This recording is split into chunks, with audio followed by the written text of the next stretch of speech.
Nai-stress o pagod ka na ba? Gusto ko lang ipaalala sa'yo na kahit gaano ka ka-stress ngayon, wag na wag kang sumuko sa mga pangarap mo.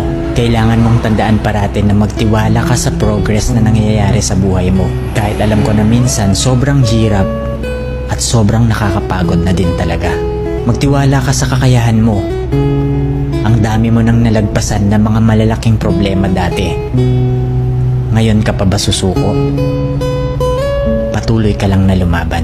Kung pakiramdam mo ngayon na nahuhuli ka na sa buhay, siguro dahil nakikita mo yung mga kakilala mo o yung mga kaibigan mo, pakonti-konti may na-achieve na sila. Parati mong tandaan na lahat tayo ay may kanya-kanyang timeline sa buhay. Hindi ka nahuhuli at hindi ka rin naman nauuna.